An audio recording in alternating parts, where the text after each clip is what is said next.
Break से हम लौट आए हैं। राष्ट्रहित में आज हमने झारखंड में जो हम बात कर रहे थे, झारखंड दरअसल बिहार से अलग होकर एक राज्य बना और जब से बना तब से वहाँ पर इस तरह की उथल पुथल होती रही है और उस उथल पुथल को लेकर हम बात करते रहे। एक और राज्य बना मध्य प्रदेश से अलग होकर, छत्तीसगढ़। छत्तीसगढ़ में आज महत्वपूर्ण दिन इसलिए है क्योंकि वहाँ पर 2 नए जिले बनाए गए। छत्तीसगढ़ नक्सल प्रभावित स्टेट है और यहाँ पर विकास कार्यों को लेकर, यहाँ आदिवासी समाज को लेकर, नक्सलवाद को लेकर बहुत सारी बातें हुई हैं और यहाँ बहुत सारी ऐसी घटनाएं भी हुई जिसने पूरे देश में एक सिहरन पैदा की, डर पैदा किया और ये जानने की उत्सुकता पूरे देश को रहती ही है कि वो जिले, चाहे वो सुकमा हो या दूसरे जो नक्सल प्रभावित जिले हैं, वहाँ पर हालात हैं कैसे। और यही समझने के लिए, चूंकि राष्ट्रहित में ये भी ज़रूरी है कि हम इस तरह के जो सेंसिटिव जोन हैं उन जगहों पर काम करने वाले लोगों से, वहाँ जो उसको ऑपरेट करते हैं उन लोगों के बारे में जान पाएं, वहाँ के लोगों के जीवन के बारे में जान पाएं और कोई प्रशासनिक अधिकारी वहाँ किस तरह से काम करता है ये हम समझ पाएं। तो ये हमने राष्ट्रहित में समझने की कोशिश की। झारखंड के साथ हमने छत्तीसगढ़ का भी इशू इस कार्यक्रम में लिया है और इसलिए हमने अपने साथ आज सुनील शर्मा हैं जो कि सुकमा में इस वक्त एसपी के पद पर काम कर रहे हैं और सुकमा बहुत सेंसिटिव है, ये आप जानते हैं। अक्सर जो घटनाएं होती हैं उसमें सुकमा का जिक्र होता है। तो सुनील साहब, आपका स्वागत है के न्यूज़ इंडिया पर हमारे कार्यक्रम में राष्ट्रहित के। और मैंने आपके बारे में पढ़ा, ये 2-3 इशू हैं। पहले तो स्वागत आपका। 2-3 इशू हैं जिसमें मैं आपसे बात करना चाहता हूं और एक ये भी है कि अभी हाल ही में एक घटना हुई जिसकी वजह से मैं काफ़ी परेशान भी था क्योंकि मैं जानना चाह रहा था कि दरअसल ये हुआ कैसे। वो आपके संज्ञान में भी होगी कि एक हत्या हुई चरवाहे की, उस पर मैं एक टिप्पणी आपकी चाहूँगा। और उसके बाद एक और जो मेरा सवाल है वो ये कि आपका जो पूरा अभी तक का कार्यकाल रहा है सुकमा में, छत्तीसगढ़ में चूंकि एक जिला और 2 जिले और बने और अभी उनका हमने कार्यक्रम भी काटा, जो मुख्यमंत्री हैं छत्तीसगढ़ के भूपेश बघेल साहब, तो बड़ा एक अच्छा माहौल था। लेकिन सुकमा जैसे जिले में नौकरी करना कितना मुश्किल है, ये 2 प्रश्न हैं। एक तो वो चरवाहे की हत्या से जुड़ा हुआ और आपके सर्विस से जुड़ा हुआ। ये चरवाहे की हत्या हमारे जगरगुंडा थाना क्षेत्र में हुई। उनका दूसरे गांव वाले जिनका खेत था, उनके पशु खेत में घुस गए थे, जिनके वजह से उनमें आपस में विवाद हुआ और विवाद के कारण उन्होंने आपस में मारपीट हुई जिसमें एक व्यक्ति की हत्या हो गई। उसमें अपराधियों को पकड़ लिया गया है और उन पर कार्रवाई की गई है। अच्छा जी। दूसरा, जहां तक बात यहाँ पे काम करने की है, तो सुकमा अपने आप में एक अति संवेदनशील जिला है। मुझे यहाँ पे लगभग 25 महीने हो गए हैं, 2 साल से ऊपर हो गया है। अच्छा। और यहाँ पे पूरी टीम है, हम ही लोग नहीं है, एसपी है, कलेक्टर साहब है, पूरी सीआरपीएफ की टीम्स रहती हैं। सभी मिलके कोऑर्डिनेशन में काम करते हैं और प्रयास करते हैं कि लोगों के जीवन में ज्यादा से ज्यादा आसानी लाई जा सके। कितना मुश्किल होता है एक अधिकारी के तौर पर काम करना, क्योंकि मैंने पिछले 2-3 साल में अगर देखें तो कई ऐसी घटनाएं हुई जिसमें कई लोग शहीद भी हुए, हमारे जवानों की शहादत भी हुई। और छत्तीसगढ़ जो कि बहुत सेंसिटिव है और उसमें सबसे ज़्यादा सेंसिटिव ज़िले यही हैं जहां पर आप काम कर रहे हैं। वहां पर एक आदिवासियों का मसला भी है, उसको लेकर भी तमाम तरह की चीज़ें आती हैं कि आदिवासियों का उत्पीड़न होता है, उसको कैसे कंट्रोल किया जाए, उनको कैसे और बेहतर जीवन दिया जाए। दूसरी तरफ नक्सलवाद को कैसे उनका आत्मसमर्पण कराया जाए, उनकी ज़िंदगी को बेहतर किया जाए या फिर उसको कंट्रोल किया जाए। तो ये कितना चुनौतीपूर्ण है और इसके लिए किस रणनीति पर आप काम कर रहे हैं? ये बहुत चुनौतीपूर्ण कार्य है यहाँ पे काम करना, क्योंकि यहाँ पे सुविधाओं का बहुत ज्यादा जो बेसिक नीड्स होते हैं उसका काफी अभाव रहता है इन क्षेत्रों में। काफी जगह नेटवर्क का इशू है और काफी गांव है जहाँ तक अभी बिजली इलेक्ट्रिसिटी का विस्तार नहीं हुआ है। सड़कें भी बहुत हद तक अभी अंदरूनी क्षेत्रों के गांव तक नहीं पहुंची है, क्योंकि कहीं ना कहीं वो इलाके जो है नक्सल प्रभाव में काफी हद तक जकड़े हुए थे। इन क्षेत्रों में व्यावसायिक दिक्कतें ये होती है कि क्योंकि कहीं पे भी जो मूवमेंट है आपका वो खतरे से भरा रहता है। अच्छा। आपकी टीम मूव कर रही है, चाहे आप खुद मूव कर रहे हैं, तो आईडी का एक रिस्क रहता है, जिसमें आईडी आजकल नक्सली लोग जो है आईडी का बहुत ज्यादा प्रयोग करते हैं। अच्छा। जिसमें कई बार बम विस्फोट में हमारे कई साथी इसमें शहीद हुए हैं और कई अंग भंग भी हुआ है।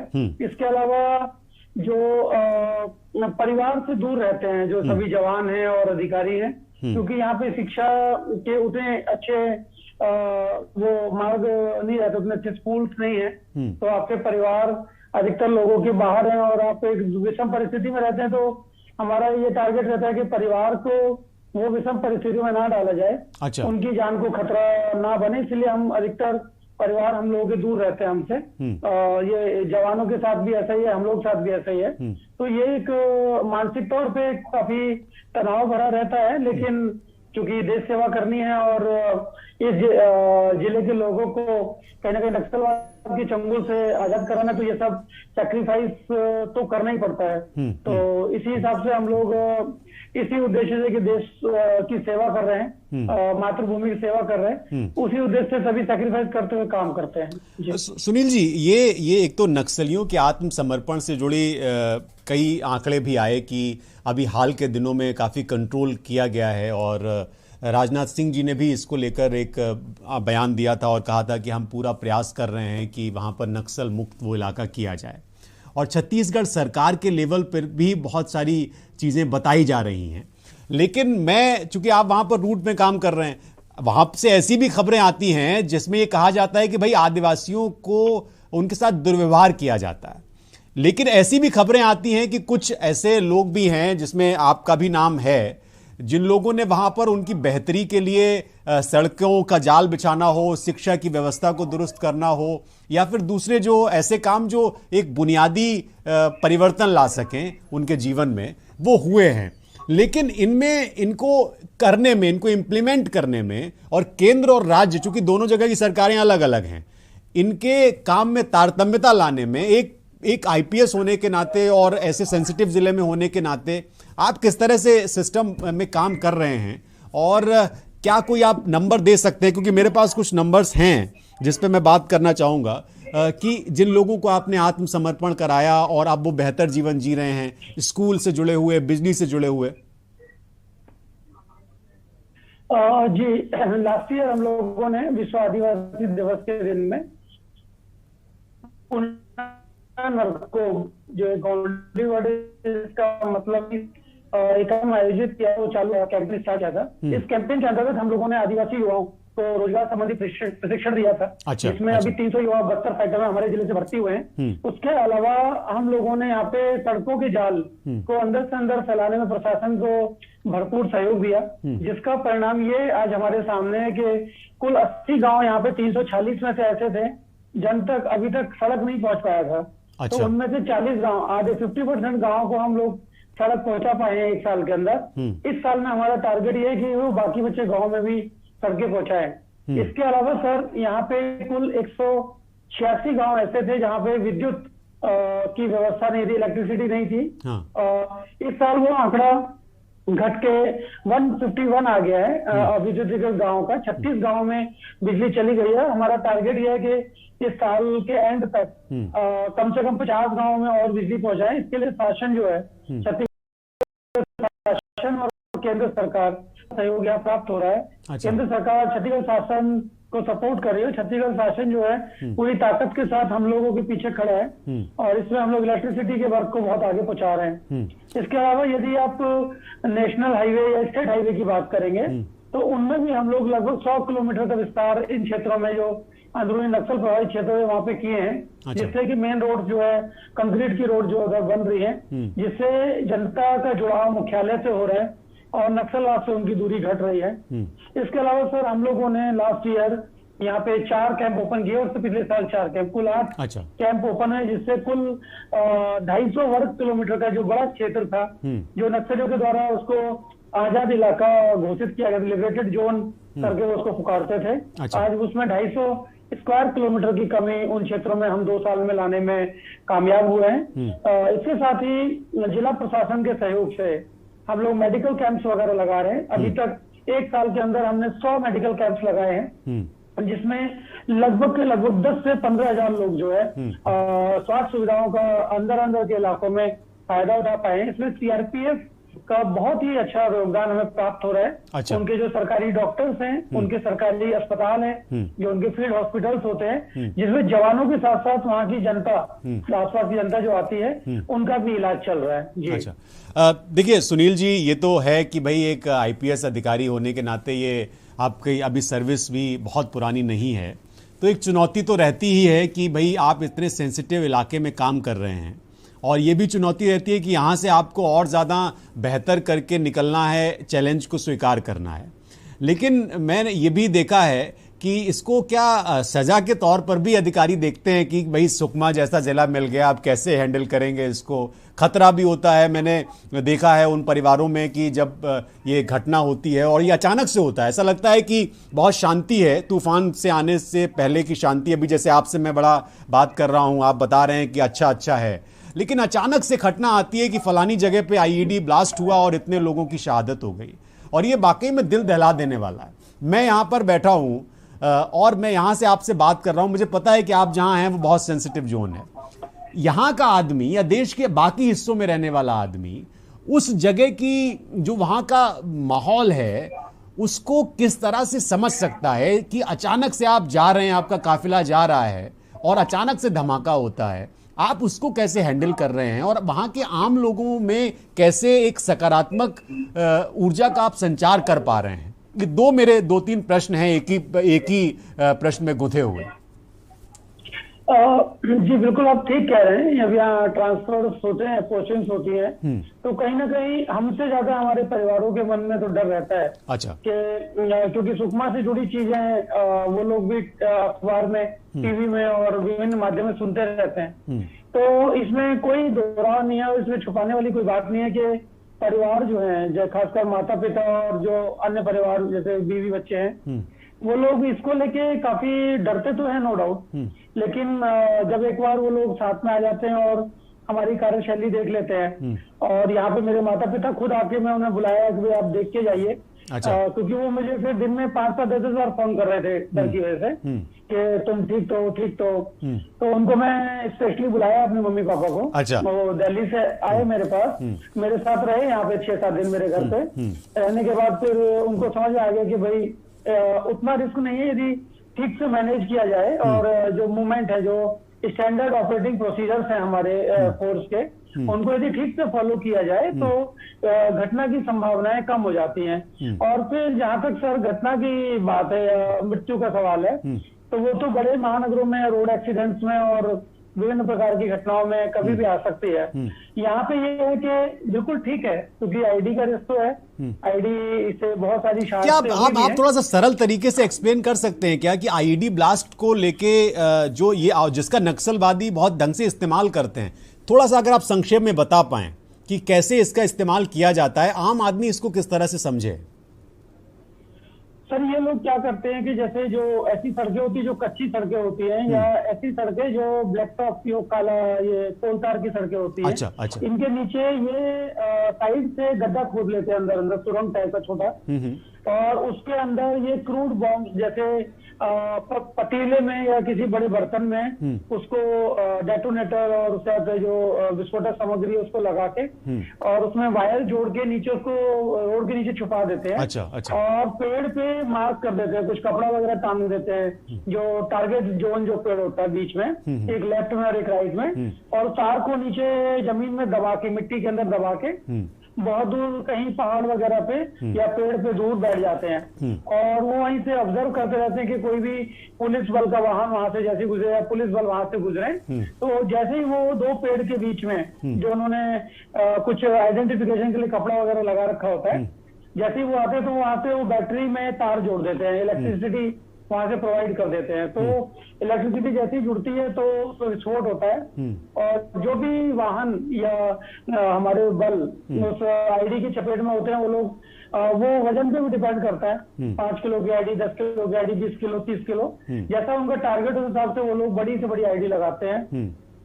ये तो हो गया सर कमांड ऑपरेटेड आईडी, जिसमें वो देख के करते हैं। अच्छा। कुछ जगह पे वो इस तरह की आईडी है, सॉरी ये कंट्रोल आईडी है। अच्छा। एक दूसरी आईडी होती है जिसमें वो लोग मैकेनिज्म, एक स्प्रिंग लगा देते हैं 2 लकड़ियों के बीच में। हाँ। यदि आपका पैर उस पे लकड़ी पे पड़ेगा तो वो दबने से कनेक्शन जुड़ जाता है और वो फट जाती है आईडी। तो वो ऐसी है कि जिसमें वो जंगल में लगा के छोड़ देते हैं रास्तों में, जिसमें हमारे जवान या हम लोग जाते हैं, हमारी गाड़ियां जाती हैं, तो जैसे ही प्रेशर पड़ता है, वजन पड़ता है उसका, उससे वो कनेक्शन जुड़ जाता है और वो खत्म हो जाते हैं। वैसी आईडी में उनको अपने लोगों को उसको विस्फोट करने नहीं भेजना पड़ता है। अच्छा। और जब वो जनरल टारगेट करते हैं कि भाई किसी पे भी, जो भी कोई भी मर जाए, कोई भी चढ़ में आ जाए, तो वो इस तरह की आईडी यूज करते हैं।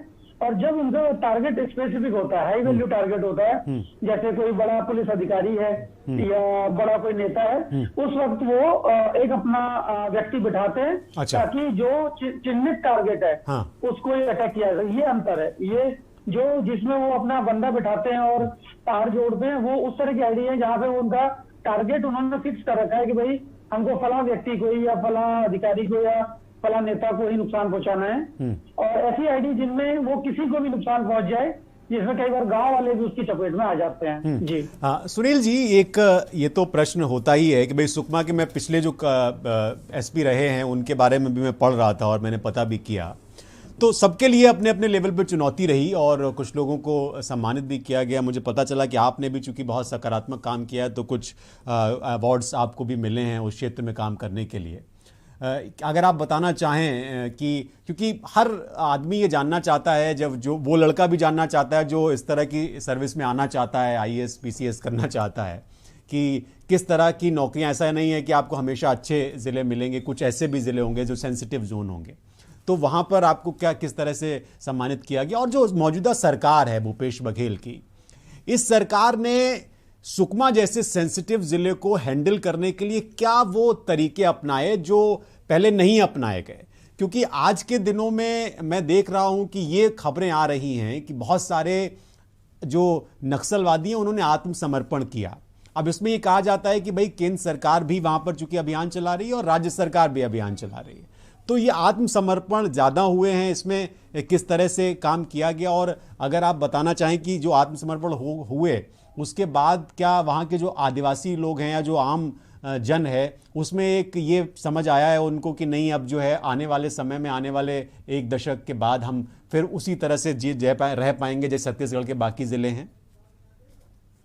जी बिल्कुल, जैसा कि आपने कहा कि केंद्र सरकार और राज्य सरकार, इसमें मेरा तो ये मानना है कि इस नक्सल समस्या को लेके दोनों ही सरकार बड़े सीरियसली काम कर रहे हैं। अच्छा। केंद्र सरकार जहां राज्य सरकार को फंड्स प्रोवाइड कर रहे हैं और केंद्रीय सुरक्षा बल सीआरपीएफ हमें मिला हुआ है यहाँ पे। अच्छा। उसके अलावा राज्य सरकार पुलिस बलों के माध्यम से और हमें पूरा एडमिनिस्ट्रेटिव सपोर्ट, हाँ, और पूरा का पूरा जो हर तरह का जो गाइडेंस सपोर्ट है उसके माध्यम से हमें काम करने में इसमें बहुत ज्यादा सहायक साबित होते हैं। इस वर्तमान सरकार में एक बदलाव ये हुआ है कि इन्होंने विकास, विश्वास और सुरक्षा 3 चीजों पे फोकस किया है कि भाई डेवलपमेंट को जितना ज्यादा हम लोग लोगों तक पहुंचाएंगे उतना ही लोगों में विश्वास पैदा होगा। अच्छा। और यदि विश्वास पैदा होगा तो एक सुरक्षित माहौल यदि पुलिस फोर्सेस बनाएंगे तो लोग हमसे जुड़ेंगे और नक्सलवाद का साथ छोड़ेंगे।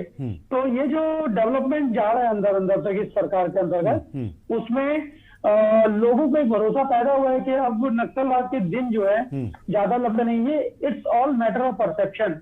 अच्छा। उनको जब ये लोगों को ये लगने लगता है कि किसका पलड़ा भारी है, क्या सरकार का पलड़ा भारी है या नक्सलवादियों का पलड़ा भारी है, तो जैसा यहाँ पे आम आदमी जो यहाँ का ट्राइबल है और यहाँ पे जो नक्सलवाद की छोटी मोटी चीजों से जो प्रभावित लोग थे, वो लोग जब ये देखते हैं कि भाई सुरक्षा बल, उनकी पहुंच और प्रशासन की पहुंच अंदर अंदर तक हो रही है, हर जगह सड़कें बन रही हैं, स्कूल्स बन रहे हैं, बिजली जा रही है, टेलीकॉम, जियो नेटवर्क वगैरह और अन्य नेटवर्क यहाँ पे आ रहे हैं, तो उससे उनको ये समझ में आता है कि भाई अब नक्सलवाद के दिन अब ज्यादा लंबे नहीं है, तो अच्छा, क्यों ना अब हम जो है उसका साथ छोड़ के मुख्य धारा में आए, मुख्य धारा में आए हम। जी। तो अच्छा, परसेप्शन बदल रहा है। हाँ जी। आपको अवार्ड वगैरह भी कुछ मिले हुए हैं, आप अगर बताना चाहें कि किन किन कामों के लिए आपको ये अवार्ड्स दिए गए।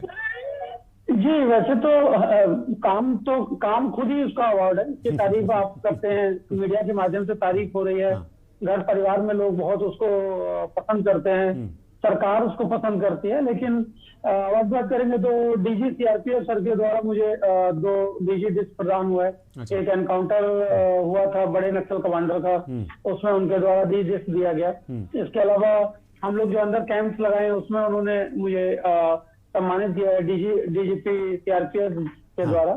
इसके अलावा शासन की तरफ से भी काफी सारे प्रशस्ति पत्र जो है शासन अच्छे काम के लिए हमारे डीजीपी साहब और आईजी साहब देते रहते हैं समय समय पे। अच्छा, इससे प्रोत्साहन भी मिलता है, इससे जो अधिकारी काम कर रहे हैं इस तरह उनको प्रोत्साहन भी मिलता है कि चलिए ठीक है, आपका जो काम है उसको लोग तरजीह दे रहे हैं।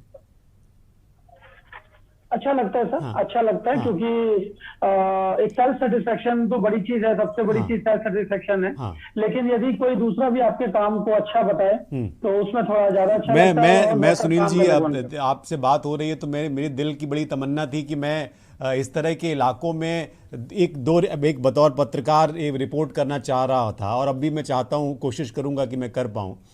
उस वक्त भी जब बहुत ज़्यादा वहाँ पर हालात ख़राब थे कि वहाँ पर शिक्षा और स्वास्थ्य को लेकर, चूंकि अब तो हमारे देश के राष्ट्रपति भी आदिवासी हैं तो उस समुदाय से आती हैं, शिक्षा और स्वास्थ्य को लेकर मैंने आपसे संपर्क इसलिए भी साधा कि एक तो क्राइम का वहाँ रेट और दूसरा शिक्षा और स्वास्थ्य को लेकर इस क्षेत्र में जो काम हुए हैं उसमें वहाँ के प्रशासन का और आपका बड़ा योगदान रहा।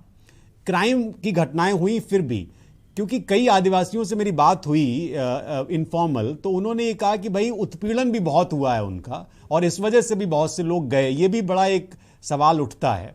तो मेरा आखिरी सवाल यही है कि मतलब मेरे जैसा पत्रकार बिना डरे अब वहाँ पर एक कोई रिपोर्ट कर सकता है एक सेंसिटिव जोन में, और क्या कर सकता है, एक तो सवाल ये, और दूसरा ये कि शिक्षा और स्वास्थ्य को लेकर, ये मैं बिल्कुल बहुत निश्चल मन से पूछ रहा हूँ आपसे, शिक्षा और स्वास्थ्य को लेके कितनी तरक्की हुई है, और आदिवासी जो एकदम आखिरी आदमी है, आखिरी तबका है, उसके बच्चे को क्या ये दोनों चीजें मुहैया हो पा रही हैं अब?